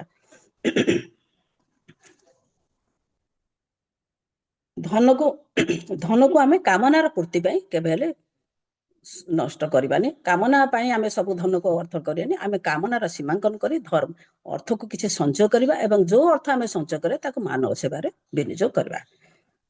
ଯେତେବେଳେ ଆମର ସୁପର ସ୍ପେଶାଲିଷ୍ଟ ହସ୍ପିଟାଲ ତିଆରି ହଉଥିଲା, ସେତେବେଳେ ଗୋଟେ ଛୋଟ ପିଲାଟେ ସିଏ ଥରେ ଗୋଟେ ଲଫାଫାରେ କିଛି ପଇସା ନେଇକରି ଦେଲା। ସେ ପିଲାକୁ ପଚରାଗଲା, ଦେଖିଲେ ମାତ୍ର 500 ଟଙ୍କା ଅଛି। ପିଲା, ତୁ କୋଉଠୁ ଏଇ 500 ଟଙ୍କା ଆଣିଲୁ? କହିଲା, ମୋ ବାପା ଦିଅନ୍ତି ମୋତେ ମାସକୁ 100 ଟଙ୍କା ଲେଖା ଲୁଗାପଟା ସଫା କରି ଆଇରନ୍ କରିବା ପାଇଁ। 5 ମାସ ହେଲା ମୁଁ ସେ ପଇସାକୁ ରଖିଛି ସଞ୍ଚୟ କରି। ଏଇଟା ମୁଁ ସୁପର ସ୍ପେଶାଲିଟି ହସ୍ପିଟାଲ, ଆପଣମାନେ ଜାଣିଥିବେ କୋଟପଟରେ ସୁପର ସ୍ପେଶାଲିଟି ହସ୍ପିଟାଲ ହେଇଛି। 500 ଟଙ୍କା ତା ପାଇଁ କ'ଣ, ହସ୍ପିଟାଲ ଖର୍ଚ୍ଚ କିଛି ନୁହଁ, କିନ୍ତୁ ପିଲା ପାଇଁ ଯଥେଷ୍ଟ। ତେଣୁ ସେ ପିଲାଟି ଦେଖନ୍ତୁ, ସିଏ 500 ଟଙ୍କା ସଞ୍ଚୟ କରି ଗୋଟେ ଲଫାଫାରେ ନେଇକରି ଦେଲା। ତେଣୁ ଆମେ ସେ ପିଲାଟିଠୁ ଶିଖିବା ଯେ ଆମେ ଆମର କାମନାର ଆମ ସଞ୍ଚୟ କରିକି କିଛି ଆମେ ମାନବ ସେବାରେ କରିବା। ଖାଲି ଆମେ ପଇସା ସଞ୍ଚୟ କରିବା ତା ଅର୍ଥ ନୁହେଁ ଯେ ଖାଲି ଆମେ ସଞ୍ଚୟ କରି ଆମରି ଭବିଷ୍ୟତ ପାଇଁ ରଖିବା, ତା ନୁହେଁ। ଆମେ ସଞ୍ଚୟ କରି ମାନବ ସେବାରେ କିଛି ତାକୁ ଦାନ ଅର୍ଥ ଦବା। ଯେଉଁମାନେ ଦରିଦ୍ର, ଯେଉଁମାନେ କ୍ଷୁଧାର୍ଥ, ଯେଉଁମାନେ ସ୍ଲମ୍ସ ମାନଙ୍କରେ ଅଛନ୍ତି, ଆମେ ତାଙ୍କୁ ଦବା। ଆମେ କହିବା ଯେ ଆମେ ଜମା ଆମେ ଶାଢ଼ୀ କିଣିବାନି, ସେ କଥା ନୁହେଁ। ଆମେ 5ଟା ଯଦି ଶାଢ଼ୀ କିଣୁଛେ, ଆଉ ଆମ ଘରେ ଯେଉଁ 5ଟା ଶାଢ଼ୀ ଅଛି ଆମେ ତାକୁ ନେଇକରି ସେଠି ଦାନ କରିବା, ହେଲେ ଆମର ବାଲାନ୍ସ ରହିବ। ଆମେ ସବୁ କରିପାରିଲେ। ତେଣୁ କୁହାଯାଏ ଯେ ବ୍ଲଡ୍ ଆଉ ଡାବୁ, ଡାବୁ ଅର୍ଥ ପଇସା, ତାକୁ ଯଦି ଆମେ ସବୁବେଳେ ଗୋଟେ ଜାଗାରେ ରଖିଦେବା ତାହେଲେ ଏଇଟା ବହୁତ ମାନେ ଅହିତକର। ବେଶୀ ବ୍ଲଡ୍ ରହିଲେ ଅସୁବିଧା, ବେଶୀ ଡାବୁ ରହିଲେ ମଧ୍ୟ ଅସୁବିଧା। କାରଣ ସେ ଡାବୁଟାକୁ ଭୟ ଅଛି, ଅଗ୍ନିର ଭୟ ଅଛି, କାଳେ ପଇସା କେତେବେଳେ ଘରେ ନିଆଁ ଲାଗିଯିବ, କେତେବେଳେ ଚୋର ଭୟ ଅଛି, ବେଶୀ ପଇସା ପତ୍ର ଘରେ ଥିଲେ ଚୋରି ହୋଇପାରିବ, ଜୀବନ ଉପରେ ବିପଦ ଆସିବ, ଏବଂ ଇନକମ୍ ଟ୍ୟାକ୍ସ ରେଡ୍ କରିବ। 3ଟା ବିପଦ ଅଛି। ଏ ନ କଲେ ଯାହା ହଉଛି ବର୍ତ୍ତମାନ ଦେଖୁଛନ୍ତି ସମାଜରେ ଯାହା ହଉଛି, ନିଜର ମାନ ମହତ ସବୁ କିଛି ଯାଉଛି। ସେ 3ଟା ଜିନିଷ ପାଇଁ ଅର୍ଥ ବେଶୀ ରହିଲେ ଏ ଭୟ ମଧ୍ୟ ରହିଛି। ସେଥିପାଇଁ କୁହାଯାଏ ଅଧର୍ମ ବିତ୍ତ ବଢେ ବହୁତ, ଗଲା ବେଳେ ଯାଏ ମୂଳ ସହିତ। ଯେଉଁମାନେ ଅଧର୍ମ ବାହାରେ କରୁଛନ୍ତି ସେମାନଙ୍କର ଅବସ୍ଥା କ'ଣ ହେଉଛି। ତେଣୁ ଆମେ ଯେତିକି ଧନ ଅର୍ଜନ କରିବା ତାକୁ ଆମେ ସତ୍ପଥରେ ଅର୍ଜନ କରିବା, ସତ୍ପଥରେ ମଧ୍ୟ ବିନିଯୋଗ କରିବା। ତାପରେ ଆସିଲା ଆମର ସମୟ, ଯୋଡ଼େ ଗଲା। ତୃତୀୟଟା ହେଲା ଆମର ସମୟ। ଶାସ୍ତ୍ର କୁହେ କାଳ କାଳୟ ନମଃ। କାଳ ହେଉଛି ଭଗବାନ, ନିଜେ ହେଉଛନ୍ତି ଭଗବାନ। ଓଡ଼ିଆରେ କଥା ଅଛି, ସମୟ ଅଟଇ ଜୀବନ ସାର, ଆଉ ସବୁ କଥା ପାଣିର ଗାର। Time and tied weights for non. ମଣିଷ ଜୀବନରେ ସମୟ ଅତ୍ୟନ୍ତ ମୂଲ୍ୟବାନ। ପାଷ୍ଟ ଇଜ୍ ପାଷ୍ଟ, ଯାହା ଆମ ଚାଲିଯାଇଛି ଆମେ ସେ ବିଷୟରେ ଚିନ୍ତା କରିବାନି। ଏହା ଏକ cancel cheque. Future is uncertain, ଇଏ ଗୋଟେ provisionary note. But present is omnipresent, ଏହା ହେଉଛି ଦିବ୍ୟ ବା ଅତ୍ୟନ୍ତ ମୂଲ୍ୟବାନ। ତେଣୁ ଆମେ ପ୍ରେଜେଣ୍ଟ ଯେଉଁ ସମୟ ଆମେ ପାଇଛେ ତାକୁ ଆମେ ସତ୍ ଉପାୟରେ ବିନିଯୋଗ କରିବା। ସେଥିପାଇଁ କୁହାଯାଏ time management is life management. ଆମେ ଯଦି ସମୟକୁ ଠିକ୍ ଭାବରେ ସଦୁପଯୋଗ ନ କରୁଛେ ତାହେଲେ ଆମ ଲାଇଫଟା ବେକାର ହେଇଯିବ। ଏ ସମୟ ଥରେ ଯଦି ଚାଲିଗଲା ତାହେଲେ ସେ ସମୟ ଆଉ କେବେ ବି ଫେରିବନି। ତେଣୁ ଆମେ ପ୍ରତିଟି ମୁହୂର୍ତ୍ତକୁ ଆମେ ଭଲ କାମରେ ସଦୁପଯୋଗ କରିବା। କାରଣ ନର ଜନ୍ମ ଦୁର୍ଲଭ, ଜୀବନ ଉପରେ କୋଉ ଭରସା ଅଛି। Life is very short, death is knocking at the door. କେତେବେଳେ ଜୀବନଟା ଚାଲିଯିବ ଆଉ ଆମେ ସେ ସମୟ ପାଇବାନି। ତେଣୁ ଆମକୁ ଯେତିକି ସମୟ ମିଳିଛି ଆମେ ତାକୁ ଭଲ କାମରେ ଲଗେଇବା। ଆମେ ଭଲ ମାନେ ଯେଉଁ ଆମର ରହିଛି ସବୁ ବେଦ, ଉପନିଷଦ, ଶ୍ରୀମଦ୍ ଭଗବତ ଗୀତା, ଯେଉଁ ସବୁ ଆମ ପୁରାଣ ରହିଛି, ସଦ୍ଗ୍ରନ୍ଥ ରହିଛି, ଆମେ ତାକୁ ପାଠ କରିବା। କିନ୍ତୁ ସମୟକୁ ଆମେ କେବେ ହେଲେ ଅପଚୟ, ଅଯଥା ଗପି, ଅଯଥା ଟିଭି ଦେଖି, ଅଯଥା ମୋବାଇଲରେ ଦେଖିବା, କିନ୍ତୁ ସବୁ ହେଲା ସେଇ ଗୋଟିଏ ହେଉଛି ସୀମାଙ୍କନ। କୋଉଟା ପୁରା ମନା କରାହେଇନି, ସବୁଥିରେ ସୀମାଙ୍କନ ଆମେ କରିବା। ସେଥିପାଇଁ କୁହାଯାଏ ରେ ଆତ୍ମନ୍ ନିଦ୍ରା ପରିହରି, ଫେଡ଼ି ଚିନ୍ତାର ଲୋଚନ, କର କର ନିରୀକ୍ଷଣ, ନିଶବ୍ଦେ ଜୀବନ ସ୍ରୋତ ଧାଉଁଛି କିପରି, ଭେଟିବାକୁ କାଳ ସିନ୍ଧୁ କରାଳ ଲହରୀ। ଆତ୍ମନ୍ ନିଦ୍ରା ପରିହରି। ତେଣୁ ଆମେ ଏ ସମୟକୁ ସଦୁପଯୋଗ କରିବା। ସମୟକୁ ଯଦି ଆମେ ସଦୁପଯୋଗ ନ କରିବା ତାହେଲେ ଆମର ଜୀବନଟା କେତେବେଳେ ଚାଲିଯିବ ଆମେ ତାର କରିପାରିବାନି। ଏଇ ପ୍ରସଙ୍ଗରେ ଗୋଟେ ଛୋଟ କଥା କହିବି ଯେ ଜଣେ ସାଧୁଙ୍କ ପାଖରେ ସେ ଜଣେ ଭକ୍ତ ଥିଲା। ସେ ବହୁତ ଦିନ ସାଧୁଙ୍କର ସେବା କଲା ପରେ ଦିନେ ସାଧୁ ପ୍ରସନ୍ନ ହେଇକି ପଚାରିଲେ, ତୋର କ'ଣ ଚାହୁଁଛୁ, ତୁ କ'ଣ ମାଗେ ମାଗେ। ସେ କହିଲା, ଆଜ୍ଞା ମୋର ଦାରିଦ୍ର୍ୟଟା କେମିତି ଦୂର ହେଇଯିବ। ମୁଁ ବହୁତ ଦରିଦ୍ର ଭିତରେ ରହିଛି, ମୋ ପରିବାର ବହୁତ କଷ୍ଟ ଭୋଗୁଛନ୍ତି। ସାଧୁ କହିଲେ, ଠିକ୍ ଅଛି, ମୁଁ ତତେ ଗୋଟେ ଜାଗା ଦେଖେଇଦେବି। ତୁ ସେ ଗୋଟେ ଗୁମ୍ଫା ଅଛି, ତୁ ସେଠିକି ଯିବୁ, ତୋର ଯାହା ଦରକାର ତୁ ନେଇ ଆସିବୁ, କିନ୍ତୁ ଗୋଟେ ସର୍ତ୍ତ, ଅଧଘଣ୍ଟାରୁ ତୁ ଅଧିକା ସେଠି ରହିପାରିବୁନି। ତୁ ଯଦି ଅଧଘଣ୍ଟାରୁ ସେଠି ଅଧିକା ରହିଲୁ ତା ଭିତରେ ଗୋଟେ ଅଛି ଅଶରୀର, ସିଏ ତତେ ମାଡ଼ି ଖାଇଦବ। କିନ୍ତୁ ତୁ ଅଧଘଣ୍ଟା ଭିତରେ ଯାଇ ତୋର ଯାହା ଆଣିବା କଥା ଆଣିବୁ। ଲୋକଟି ଗଲା, ପ୍ରଥମେ ଯାଇ ଦେଖିଲା ଗୋଟେ ବସ୍ତାରେ କିଛି କଏନ୍ ଥୁଆ ହେଇଛି। ସେ ସେଇଠୁ ତା ଦେହରୁ କିଛି କଏନ୍ ଧରିଲା, କହିଲା ଗୁଡ଼େ କଏନ୍ ନେଇଯିବି ତ ଯାହା ହଉ ମୋର ଅଭାବ କିଛି ମେଣ୍ଟିବ। ତାପରେ ଟିକେ କହିଲା ଆଉ ଟିକେ ଆଗକୁ ଯାଇ ଦେଖିବା। ଆଗକୁ ଗଲାକୁ ଦେଖିଲା ବେଳକୁ ସେଠି କିଛି ରୂପାର କଏନ୍ ଅଛି। କହିଲା ଏଇ ପଇସା ଗୁଡା ନେଇକରି କଣ ମୂଲ୍ୟ, ରୂପା କଏନ୍ ନେଇଗଲେ ଆହୁରି ମୂଲ୍ୟବାନ ଜିନିଷ। ଆକୁ ସବୁ ପକେଇ ଦେଇକି ରୂପା କଏନ୍ କିଛି ଆଣିଲା। ରୂପା କଏନ୍ ଆଣିଲା ପରେ ଭାବିଲା ଯଦି ସେ ଖାଲି କଏନ୍ରୁ ଏଠି ରୂପା କଏନ୍ ମିଳିଲାଣି, ଆଗକୁ ଆହୁରି କିଛି ଥିବ। ପୁଣି ଆଗକୁ କିଛି ଚାଲିଲା, ଗଲାକୁ ଦେଖିଲା ସୁନା କଏନ୍। କହିଲା ଇଏ ରୂପା କଏନ୍ କଣ ନେବି, ସୁନା କଏନ୍ କିଛି ନେଇଯିବି। ରୂପାକୁ ପଡ଼ିଦେଲା, ସୁନା କଏନ୍ କିଛି ଆଣିଲା। ସୁନା କଏନ୍ ଆଣିଲା ପରେ ତା ମନରେ ପୁଣି ଜାଗ୍ରତ ହେଲା ଲୋଭ। କହିଲେ ସୁନା କଏନ୍ ଆହୁରି ଆଗକୁ କଣ ଥାଇପାରେ। ପୁଣି ଆଗକୁ ଗଲା, ଦେଖିଲାକୁ ସେଠି ଡାଇମଣ୍ଡ ହୀରାର ଅଛି। ୟାକୁ ସବୁ ପକେଇ ଦେଇ ପୁଣି ହୀରାକୁ ଆଣିଲା। ହୀରାକୁ ଆଣିକି ଧରିଛି ଯେତେବେଳେ, ସେତେବେଳେ ବେଲଟି ବାଜିଗଲା।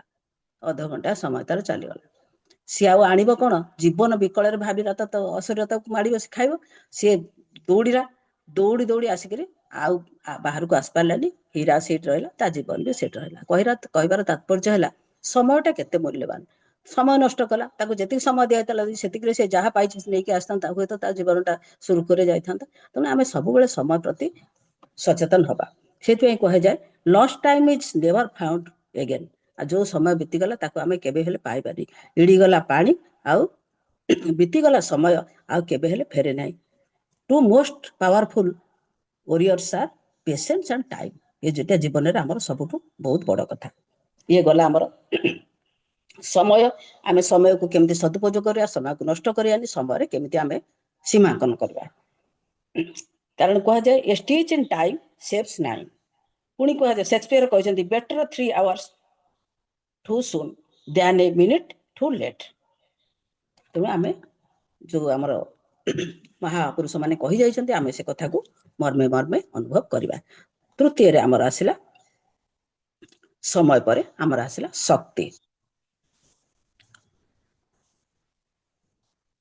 ଚତୁର୍ଥରେ ଆମର ଆସିଲା ଶକ୍ତି। ଶକ୍ତିକୁ ଆମେ କେବେ ହେଲେ ଅଯଥାରେ ନଷ୍ଟ କରିବା ନାହିଁ। ଶାସ୍ତ୍ର କହେ ଶକ୍ୟତେ ହେତୁ ମନୟା, ଯାହାଦ୍ୱାରା କାର୍ଯ୍ୟ ସାଧନ ସମ୍ଭବ ହୁଏ ତାହା ହିଁ ଶକ୍ତି। ଶକ୍ତି ହିଁ ଗତିଶୀଳତାର ଆଧାର। ଶକ୍ତି ନିଜେ ଅଦୃଶ୍ୟ। ଶକ୍ତିଟା ଆମେ ଜାଣିପାରୁନି, ସେଟା ଅଦୃଶ୍ୟ, ଅପ୍ରକାଶିତ। ବସ୍ତୁ ମାଧ୍ୟମରେ ଶକ୍ତି ପ୍ରକାଶିତ ହୋଇଥାଏ। ଯେମିତି ସୂର୍ଯ୍ୟଙ୍କର ଉଜ୍ଜ୍ୱଳ କିରଣରେ ଶକ୍ତି, ଚନ୍ଦ୍ରମାର ଶୀତଳ ଜ୍ୟୋତ୍ସ୍ନାରେ ଶକ୍ତି, ପବନର ପ୍ରଚଣ୍ଡ ବେଗରେ ଶକ୍ତି, ମେଘମାଳାର ବର୍ଷଣରେ ଶକ୍ତି, ସମଗ୍ର ପ୍ରାଣୀ ବୃକ୍ଷଲତାଙ୍କର ପ୍ରାଣରେ ଶକ୍ତି ରହିଛି। ତେଣୁ ଯେହେତୁ ଆମର ଶକ୍ତିର ଉତ୍ସ ସୀମିତ, ଆମେ ଅଯଥାରେ ଶକ୍ତି ଅପଚୟ କରିବା ନାହିଁ। ଏନର୍ଜି ଇଜ୍ ଗଡ୍। ଦିବ୍ୟ କାର୍ଯ୍ୟ ପାଇଁ ବା ସମାଜର ମଙ୍ଗଳ ପାଇଁ ଶକ୍ତିର ଆବଶ୍ୟକତା ନିହାତି ଅପରିହାର୍ଯ୍ୟ। ଏହି ଶକ୍ତି ଦୁଇ ପ୍ରକାର, ଗୋଟେ ହେଲା ଆଭ୍ୟନ୍ତରୀଣ ଶକ୍ତି, ଆଉ ଗୋଟେ ହେଲା ବାହ୍ୟ ଶକ୍ତି। ପ୍ରାକୃତିକ ଉପାୟରେ ଯେଉଁ ଶକ୍ତି ଉତ୍ପନ୍ନ ହୁଏ ତାହା ହେଉଛି ବାହ୍ୟ ଶକ୍ତି, ଯଥା ଜଳ ଶକ୍ତି, ବିଦ୍ୟୁତ ଶକ୍ତି, ଇନ୍ଧନ ଶକ୍ତି, ଖଣିଜ ଶକ୍ତି ଇତ୍ୟାଦି ଇତ୍ୟାଦି। ଆମର ଅନ୍ତର୍ନିହିତ ଶକ୍ତିକୁ ଆଭ୍ୟନ୍ତରୀଣ ଶକ୍ତି କୁହାଯାଏ। ଯେମିତି ଆମର ଦୃଷ୍ଟି ଶକ୍ତି। ଦୃଷ୍ଟି ଯଦି ପ୍ରେମମୟ ହେବ, ସୃଷ୍ଟି ଅମୃତମୟ ହେବ। ତେଣୁ ଆମେ ସବୁ ଜିନିଷକୁ ଆମେ ଆମ ଭଲ ଦୃଷ୍ଟିରେ ଆମେ ତାକୁ ଦେଖିବା। ଅନ୍ତର୍ଜଗତକୁ ଦେଖିବା ପାଇଁ ରୂପ ଧ୍ୟାନ, ଜ୍ୟୋତି ଧ୍ୟାନ ଏସବୁ ଆମେ କରିବା। ଅର୍ଥାତ୍ ଆମେ ସମୟ ପାଇଲେ ଆମେ କିଛି ସମୟ ଧ୍ୟାନ କରିବା। ଧ୍ୟାନ କରିବା ଦ୍ୱାରା ଆମେ ଅନ୍ତର୍ଜଗତକୁ ଯାଇପାରିବା। ଭଗବାନଙ୍କ ସହିତ ଆମେ ମିଳନ ହେବାର ଇଏ ଗୋଟେ ଉପାୟ। ତେଣୁ ଆମେ କିଛି ସମୟ ଯଦି ମୌନ ହୋଇ ଧ୍ୟାନ କରିବା, ନିଶ୍ଚିତ ଭାବରେ ଆମର କନସେଣ୍ଟ୍ରେସନ୍ ଆସିବ, ଆମ ମନରେ ଶାନ୍ତି ଆସିବ, ଆମ ମନରେ ସ୍ଥିରତା ଆସିବ। ତେଣୁ ଆମେ କିଛି ସମୟ ଧ୍ୟାନ କରିବା। ତାପରେ ବାକ୍ ଶକ୍ତି। ବାକ୍ ଶକ୍ତି କୁହାଯାଏ ଯେ ସ୍ପିକ୍ ଲିଟିଲ୍, ଅଳ୍ପ କଥା କହିବା। ସ୍ପିକ୍ ସଫ୍ଟଲି, ଭଲ ଭାବରେ ସଫ୍ଟଲି କଥାବାର୍ତ୍ତା କରିବା। ସ୍ପିକ୍ ସୁଇଟଲି, ଏବଂ ମଧୁର ଭାବରେ ଆମେ ଆମର ବାକ୍ୟକୁ ଉଚ୍ଚାରଣ କରିବା। କର୍କଶ ଭାବରେ ଆମେ କେବେ ହେଲେ ବାକ୍ୟ କାହାକୁ କହିବାନି, ଅନ୍ୟକୁ କାହାକୁ ହଟ୍ କରିବାନି। କୁହାଯାଏ hot never, help ever, hot never. କାହାକୁ ଆମେ ବାକ୍ୟରେ, କାରଣ ଆମ ଜିଭଟା ଗୋଟେ ଏମିତି ଦୁଇଟା କାମ କରେ, ଗୋଟେ ଖାଦ୍ୟ ଖାଏ ଆଉ ଗୋଟେ କଥା କୁହେ। କିନ୍ତୁ ଯେତେବେଳେ କଥା କୁହେ, ଯଦି ଏଠି ଛୋଟିଆ ଜିନିଷଟା, କିନ୍ତୁ ଗୋଟେ ମଣିଷ ମନରେ ବହୁତ ଆଘାତ ଦିଏ, ଦୁଃଖ ଦିଏ, ଯୋଉଟାକି ସେ ଜୀବନ ସାରା ଭୁଲି ପାରେନି। ସେତେବେଳେ ଆମେ ଯେତେବେଳେ ପ୍ରୟୋଗ କରିବା, ବାକ୍ୟ ପ୍ରୟୋଗ କରିବା, ଆମେ ତିନିଥର ଭାବିକରି କରିବା, କାହା ମନରେ ଯେମିତି ଆଘାତ ନ ହୁଏ। ତେଣୁ ସେ ସଂଯତ ଆମେ ହବା। ବେଶୀ କଥା କହିଲେ ଗଣ୍ଡଗୋଳ ହବ, କୋଉଠି କାହା ନାଁରେ କହିବା, ପରନିନ୍ଦା କରିବା, ପରଚର୍ଚ୍ଚା କରିବା। ତେଣୁ ଆମେ ଯଦି ଅଳ୍ପ କଥା କହିବା ସେସବୁ ପ୍ରଶ୍ନ ଉଠୁନି। ତେଣୁ ଆମେ ସବୁବେଳେ କମ୍ କଥା କହିବା, ଯୋଉ କଥା କହିବା ଯେମିତି ଅନ୍ୟର କାହା ମନରେ ଦୁଃଖ ନ ଦଉଛି ସେ ବିଷୟରେ କହିବା, ଏବଂ ତାକୁ କଥାରେ ଆମର ମାଧୁର୍ଯ୍ୟ ରହିବା ଦରକାର। ଶ୍ରବଣ ଶକ୍ତି, ଆମେ ସବୁବେଳେ ଶ୍ରବଣ ଶକ୍ତି ଆମ କାନର ଗୋଟେ ଅଛି, ଏତିକି ଶବ୍ଦ ଆମେ ସେ ଗ୍ରହଣ କରିପାରିବ। ଆମେ ଯଦି ଫୁଲ ସାଉଣ୍ଡ ଦେଇକରି ଟିଭି ଶୁଣିବା, ଯେମିତି ଆଜିକାଲି ସବୁ ବାଜା ବାଜୁଛି ଯୋଉ ଡିଜେ, ସେଇଟା ପ୍ରଦୂଷଣ ହଉଛି, କାନ ଖରାପ ହେଇଯାଉଛି ସେଥିରେ। ତେଣୁ ସେଗୁଡ଼ା ସବୁ ବନ୍ଦ କରିବା ଯଥା ସମ୍ଭବ। ଆମେ ଯେତିକି ଆମେ ପାରିବା ଚେଷ୍ଟା କରିବା ବନ୍ଦ କରିବା ପାଇଁ ଚେଷ୍ଟା କରିବା, ଯଦି ଆମର କୌଣସି ଶ୍ରବଣ ଶକ୍ତିରେ ବ୍ୟାଘାତ ନ ହୁଏ, ଏବଂ ତାକୁ ଆମେ ମଧ୍ୟ ସୀମିତ କରିବା। ସେମିତି କ୍ରିୟା ଦୋଷ, ଯେ ଖରାପ କର୍ମରେ ଆମେ କୌଣସି ଜଡ଼ିତ ହେବାନି। ବିଚାରଣା ଶକ୍ତି, ଯୋଉଟା କୋଉଟା ପ୍ରିୟ କୋଉଟା ଶ୍ରେୟ। ପ୍ରେୟଟା ଆମକୁ ବହୁତ ଖୁସି ଲାଗେ ସେ କାମଟା, କିନ୍ତୁ ଆମକୁ ପ୍ରିୟ ମାନେ ଆମକୁ ପ୍ରେମ ଦିଏ, ଆମକୁ ଭଲ ଲାଗେ, କିନ୍ତୁ ସେଟା ଶ୍ରେୟ ନୁହେଁ। ଶ୍ରେୟ ଯୋଉଟା ସବୁଦିନ ପାଇଁ ଭଲ, ଯୋଉଟା କି ସମସ୍ତଙ୍କ ଦ୍ୱାରା ଆଦୃତ। ତେଣୁ ଆମେ ସବୁବେଳେ ବିଚାରଣା ଶକ୍ତି ଦ୍ୱାରା କରିବା କୋଉଟା ପ୍ରେୟ କୋଉଟା ଶ୍ରେୟ, କୋଉଟା ଖରାପ କୋଉଟା ଭଲ, କୋଉଟା ଅନ୍ୟମାନଙ୍କ ପାଇଁ କ୍ଷତିକାରକ, କେଉଁଟା ଅନ୍ୟମାନଙ୍କ ପାଇଁ ଲାଭଦାୟକ। ତେଣୁ ଚିନ୍ତା କରିକିରି ଆମର ସେଇଭଳି କର୍ମ କରିବା। ଏବଂ ଜ୍ଞାନ ଶକ୍ତି, କେଉଁଟା ଜ୍ଞାନ କଥା ଆମେ ଜାଣିଛେ, ନହିଁ ଜ୍ଞାନେନ ସଦୃଶଂ ପବିତ୍ରମିହ ବିଦ୍ୟତେ ତସ୍ୟ ଯୋଗ ସଂସିଧି କାଳେନ ତ୍ୱନି ବିନ୍ଦତି। ଆମର ଜ୍ଞାନ ଠାରୁ ଆଉ ଅଧିକା କିଛି ନାହିଁ। ତେଣୁ ଆମେ ଜ୍ଞାନ ଆହରଣ କେମିତି କରିବା? ଆମକୁ ଯୋଉ ସମୟ ମିଳୁଛି ସେ ସମୟକୁ ଆମେ ଅଧିକ ଅପଚୟ ନ କରି, ଶକ୍ତିକୁ ଅପଚୟ ନ କରି, ବରଂ ଆମେ କିଛି ସ୍ୱାଧ୍ୟାୟ କରିବା, କିଛି ଆମେ ଭଲ ଜିନିଷ ଗ୍ରହଣ କରିବା। ଆମେ ଶକ୍ତିକି ଅଯଥା ଆମେ ଅପଚୟ କରିବାନି, ଖାଲି ଗପସପ କରିକିରି ଅଯଥା ଆମେ ସମୟକୁ ନଷ୍ଟ କରିବାନି। ଆମେ ଶକ୍ତିକି ଆମର ନଷ୍ଟ କରିବାନି, ଆମେ ଶକ୍ତିକି ଆମ ଭିତରେ ରଖିବା। କାରଣ ଆମ ଶକ୍ତି ଥିଲେ ଆମେ ଦିବ୍ୟ କର୍ମ କରିପାରିବା। ଆମେ ଗୋଟେ ଭଲ କାମ କରିବା ପାଇଁ ଆମ ଭିତରେ ଶକ୍ତିର ଆବଶ୍ୟକତା ରହିଛି। ତେଣୁ ଆମେ ସବୁବେଳେ ଚେଷ୍ଟା କରିବା ଯେ ଆମ ଭିତରେ ଯୋଉ ଶକ୍ତି ରହିଲେ ଆମେ ଭବିଷ୍ୟତରେ କିଛି ଭଲ କାମ କରିପାରିବା, ନିଜ ଜୀବନକୁ ସରସ ସୁନ୍ଦର କରିପାରିବା।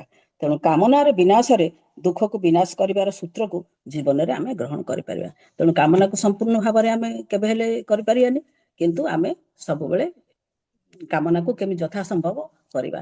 କାରଣ ମଣିଷର ଆମର ଦୁଃଖର କାରଣ ହଉଛି ଗୋଟେ ଏଷଣା। ଏଷଣା ହଉଛି କଣ ନା, ଗୋଟେ ହଉଛି ଧନେଷଣା, ଗୋଟେ ହଉଛି ପୁତ୍ରେଷଣା। ପୁତ୍ରେଷଣା ବିଷୟରେ ଗୋଟେ ଛୋଟ, ଭାଇ ମୋର ସମୟ ହେଇଗଲା କି?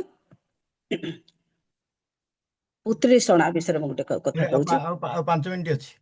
ଆଚ୍ଛା, ପୁତ୍ରେଷଣା ବିଷୟରେ କହିବି। କୁହନ୍ତୁ। ଧନେଷଣା ହଉଛି ଆମର ଧନ ପ୍ରତି ଯୋଉ ଆସକ୍ତ ରହିଲା, ଯୋଉଟା କାମନା ପାଇଁ ଆମେ ଦୁଃଖ ଭୋଗୁଛେ।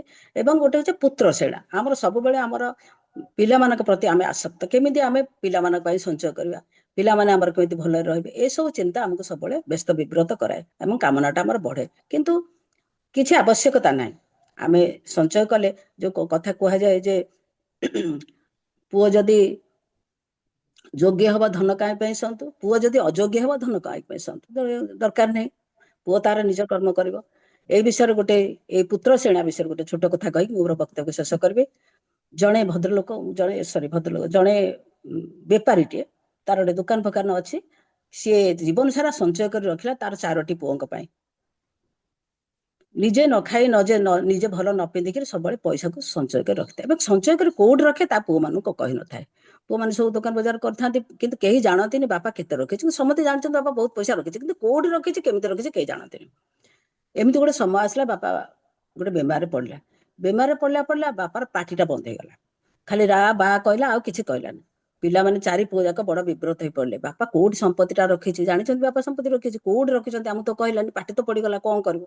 ସେ ସବୁ କଣ କଲେ, ଯାଇକିରି ଗୋଟେ ଗାଁରେ ଯୋଉ ସବୁ ଅଛନ୍ତି ଗୁଣି ଗାରେଡି କରନ୍ତି ବା ଏଇ ଯୋଉ ଛୋଟ ଔଷଧ ପତ୍ର ଦିଅନ୍ତି, ଗୋଟେ ଲୋକକୁ ଧରିକି ଆଣିଲେ। କହିଲେ ଏମିତି କଥା, କେମିତି? ସେ କହିଲେ ଆଉ କିଛି ନ କହିଲେ ନାହିଁ, ଖାଲି କହିଦେବେ କୋଉଠି ପଇସାଟା ରଖିଛନ୍ତି, ବାସ୍ ଦ୍ୟାଟ୍ ଇଜ୍ ଏନଫ୍। ଆମେ ଜାଣିବୁ କୋଉଠି ପଇସା ରଖିଛନ୍ତି, ମରିଗଲେ ଆମେ ପୁଣି କେମିତି ପଇସା ପାଇବୁ? ସେ କହିଲେ ହଁ ଗୋଟେ ଅଛି ଔଷଧ, ଦେଲେ ହବ, ଗୋଟିଏ ବାକ୍ୟ ସେ କହିବ, ଆଉ ବେଶୀ କହିପାରିବନି। ଏମାନେ କହିଲେ ଆମର ତ ସେ ଗୋଟିଏ ବାକ୍ୟ ଦରକାର, ଆଉ ସେଇ ଗୋଟିଏ ପଦ ଖାଲି କହିଦବ କୋଉଠି ସେ ପଇସାଟା ରଖିଛି, ସଞ୍ଚୟ କରି ରଖିଛନ୍ତି, ଆମେ ସେତିକି ଖାଲି ଜାଣି, ବାପା ମରିଗଲା ପରେ ଆମେ ତାକୁ ଖୋରା କିଛି କରିବୁ ଆଉ।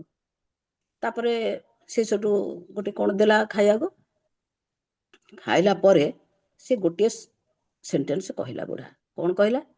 କହିଲା ଆରେ ଏଠି କାହିଁ ମତେ ଜଗିକି ରହିଛ?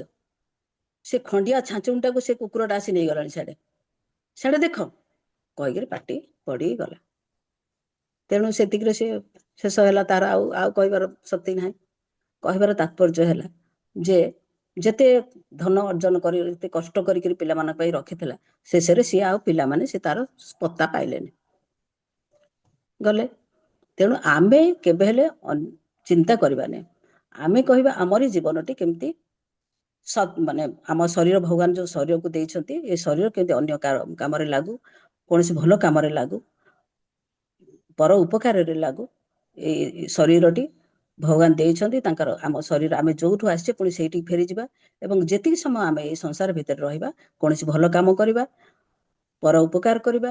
ଆମେ ଯେତିକି ଉପାର୍ଜନ କରିଛେ ସେଥିରୁ ଆମେ କିଛି ରଖିକିରି ଆମେ କିଛି ଦୁଃଖୀ ଦରିଦ୍ର ବା ଯେଉଁ ଅନାଥ ଅନାଶ୍ର ଯେଉଁମାନେ ଅଛନ୍ତି ତାଙ୍କ ପାଇଁ କିଛି ଆମେ ଚିନ୍ତା କରିବା।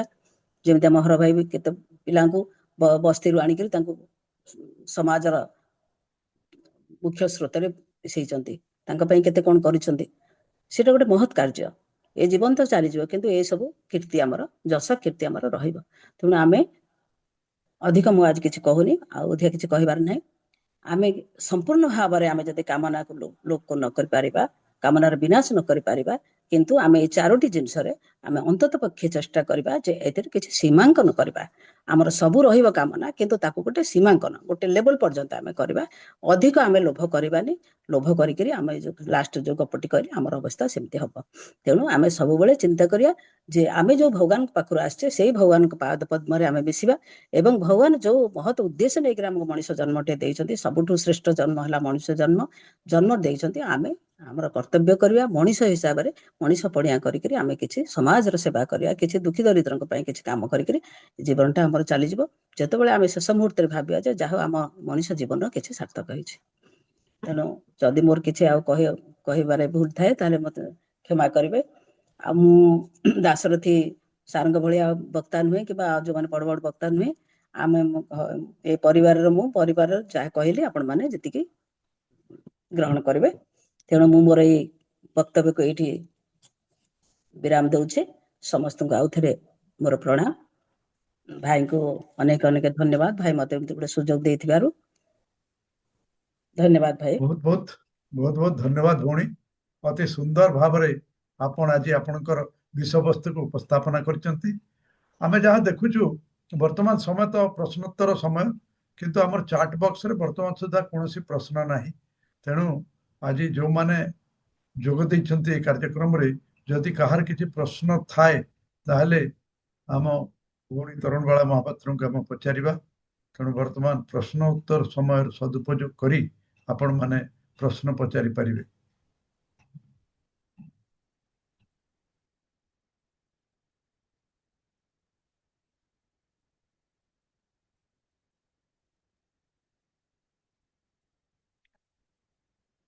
ଭଉଣୀ ଏତେ ସୁନ୍ଦର ଭାବରେ ବୁଝେଇଦେଲେ, ବୋଧେ ସେଥିପାଇଁ କାହାର ଆଉ କିଛି ପ୍ରଶ୍ନ ନାହିଁ। ସେଇଆ ବୋଧେ।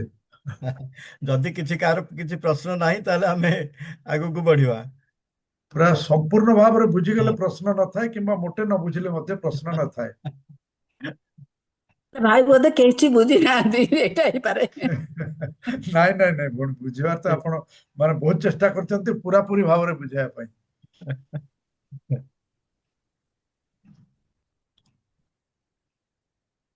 ତାହେଲେ ଆଉ କିଛି ପ୍ରଶ୍ନ ନାହିଁ, ତାହେଲେ ବୋଧହୁଏ ନାହିଁ ଆଉ। ଆଗକୁ ବଢିବା। ହଁ, ତାହେଲେ ଆମେ ଭାବିବା ଯେ ଆଉ ବୋଧେ ପ୍ରଶ୍ନ ନାହିଁ। ତେଣୁ ପ୍ରକୃତରେ ଆଜିର କାର୍ଯ୍ୟକ୍ରମ ଅତି ସୁନ୍ଦର ଓ ଶିକ୍ଷଣୀୟ ଥିଲା ନିଶ୍ଚିତ ଭାବରେ। ଭଉଣୀ ପ୍ରଥମରୁ ଗୋଟେ ଗଳ୍ପ ମାଧ୍ୟମରେ, ରାମକୃଷ୍ଣ ପରମହଂସଙ୍କ ଗଳ୍ପ ମାଧ୍ୟମରେ ଆରମ୍ଭ କରିଥିଲେ, କାମନାକୁ ଆରମ୍ଭ କରିଥିଲେ। ସେ ରଜଗୁଣ, ସତ୍ୱଗୁଣ, ତମ ଗୁଣକୁ ବିଶଦ ଭାବରେ ବର୍ଣ୍ଣନା କରିକିରି ଆମକୁ କାମନାଟାକୁ କେମିତି ସୀମାଙ୍କନ କରାଯାଇପାରେ ତାର ବିଷୟରେ କହିଥିଲେ। ଗାନ୍ଧିଜୀଙ୍କର ସେ ଅବତାରଣା କରି ସେ ତାଙ୍କର କୋଟେସନ ଏଠି ଉପସ୍ଥାପନ କରିଥିଲେ। ସେ କହିଥିଲେ କାମନା ଯେତେ ଅଧିକ ହବ ଦୁଃଖ ସେତିକି ବଢିବ। ତେଣୁ କାମନାକୁ ଗୋଟେ ସୀମା ଭିତରେ ରଖିବା ନିଶ୍ଚୟ ଦରକାର। ସେ ଖାଦ୍ୟ ଅର୍ଥ ସମୟ ଓ ଶକ୍ତିକୁ ଅପଚୟ ନ କରି କେମିତି ଆମେ ସଦୁପଯୋଗ କରିବା ସେ ବିଷୟରେ ମଧ୍ୟ ଆମକୁ ବୁଝେଇଥିଲେ। ସବୁଠୁ ବଡ଼ କଥା ହେଲା ଯେ ସୁନ୍ଦର ଭାବରେ ଗଳ୍ପ ମାଧ୍ୟମରେ ବିଭିନ୍ନ ସମୟରେ ଛୋଟ ଛୋଟ ଗଳ୍ପ ମାଧ୍ୟମରେ ସେ ତାଙ୍କର ବିଷୟବସ୍ତୁକୁ ଆମ ସାମ୍ନାରେ ରଖିଥିଲେ। ପ୍ରକୃତରେ ଗଳ୍ପ ମାଧ୍ୟମରେ କହିଲେ ହିଁ ଠିକ ଭାବରେ ବୁଝି ହୁଏ ବୋଲି ସମସ୍ତେ ଅନୁଭବ କରିଥିବେ ନିଶ୍ଚିତ ଭାବରେ। ଏବଂ ଆଜିର ଏଇ ଯୋଉ ଆଜିର ବିଷୟବସ୍ତୁ ଥିଲା କାମନାର ସୀମାଙ୍କନ, ଆମେ କାମନାର ସୀମାଙ୍କନ କେତେ କରିପାରିବା ସେଟା ତ ମୁଁ ଜାଣିନି। ପ୍ରକୃତରେ କାମନାର ସୀମାଙ୍କନ ହେବାଟା ଏତେ ସହଜ ନୁହେଁ, କିନ୍ତୁ ଭଉଣୀ ଆଜି ଯାହା କହିଛନ୍ତି ତାକୁ ଯଦି ଆମେ ରାସ୍ତା ହିସାବରେ ବ୍ୟବହାର କରିବା ଏବଂ କିଛିଟା ସୀମା ଆମ ସାମ୍ନାରେ ଯଦି ଆମେ ନିର୍ମାଣ କରିବା ତାହେଲେ ଆମର ଦୁଃଖ କିଛି ଲାଘବ ହେବ ବୋଲି ମୁଁ ଅନୁମାନ କରେ। ତେଣୁ ଆସନ୍ତୁ ଭଉଣୀ ଆଜି ଯାହା କହିଲେ ତାକୁ ଆମେ କିଛି ମାତ୍ରାରେ ମଧ୍ୟ ଅନୁସରଣ କରିପାରିଲେ ନିଶ୍ଚିତ ଭାବରେ ଆମର ଯୋଉ ଭବିଷ୍ୟତ ଜୀବନ ଅଛି ସେଟା ନିଶ୍ଚିତ ଭାବରେ ଦୁଃଖ ଯନ୍ତ୍ରଣାରୁ କିଛିଟା କମ ହେଇପାରେ ବୋଲି ମୁଁ ଭାବୁଛି। ତେଣୁ ଆଉ ଯଦି କାହାର କିଛି କହିବାର ତ ନାହିଁ, ତେଣୁ ଆଜି ଆମେ ଆମର ଶେଷ ପାହାଚକୁ ଯିବା। ଆଜି ଆମ ସାଙ୍ଗରେ ଅଛନ୍ତି ଆମର ଭଉଣୀ ଲତାଶ୍ରୀ ପଟ୍ଟନାୟକ, ଯିଏକି ଆଜିର ଏହି କାର୍ଯ୍ୟକ୍ରମକୁ ସମାପନ କରିବେ। ତେଣୁ ମୁଁ ଭଉଣୀ ଲତାଶ୍ରୀ ପଟ୍ଟନାୟକକୁ ଅନୁରୋଧ କରିବି ସେ ଆସନ୍ତୁ ଏବଂ କାର୍ଯ୍ୟକ୍ରମକୁ ସମାପନ ଦିଗରେ ଆଗେଇ ନିଅନ୍ତୁ। ଭଉଣୀ ଲତାଶ୍ରୀ ପଟ୍ଟନାୟକ, ନମସ୍କାର। ଜୟ ଜଗନ୍ନାଥ। ଆଜିର ସନ୍ଧ୍ୟାରେ 198ତମ ଆବାସୀ କାର୍ଯ୍ୟକ୍ରମରେ ଉପସ୍ଥିତ ଥିବା ସମସ୍ତ ଶ୍ରୋତା ଓ ଭାଇ ଭଉଣୀ ମାନଙ୍କୁ ମୋର ଆନ୍ତରିକ ଧନ୍ୟବାଦ। ଆଜି ସନ୍ଧ୍ୟାର ପ୍ରବକ୍ତା ତରୁଣବାଲା ମହାପାତ୍ରଙ୍କୁ ବହୁତ ଧନ୍ୟବାଦ। ସଞ୍ଚାଳନ ବିଭୂତି ଭୂଷଣ ମହାପାତ୍ରଙ୍କୁ ବି ଧନ୍ୟବାଦ। କାର୍ଯ୍ୟକ୍ରମ ସଞ୍ଚାଳନ କରୁଥିବା ବୈଷୟିକ ସହାୟତା ପ୍ରଦାନ କରୁଥିବା ସମସ୍ତଙ୍କୁ ମୋର ବହୁତ ବହୁତ ଧନ୍ୟବାଦ। ଆଜିର କାର୍ଯ୍ୟକ୍ରମରେ ମୁଁ ରାଜକୁମାର ସୁତାର ମହାଶୟଙ୍କୁ ମଧ୍ୟ ଧନ୍ୟବାଦ ଜଣାଉଛି। ଶେଷରେ ଜଗନ୍ନାଥଙ୍କ ପାଖରେ ସମସ୍ତଙ୍କର ମଙ୍ଗଳ କାମନା କରୁଛି। ଜୟ ଜଗନ୍ନାଥ। ଭଉଣୀ ଲତାଶ୍ରୀ ପଟ୍ଟନାୟକଙ୍କୁ ମଧ୍ୟ ବହୁତ ବହୁତ ଧନ୍ୟବାଦ। ଆଉ ସୁନ୍ଦର ଭାବରେ ତାକୁ ଶେଷ ସ୍ପର୍ଶ ଦେଲେ।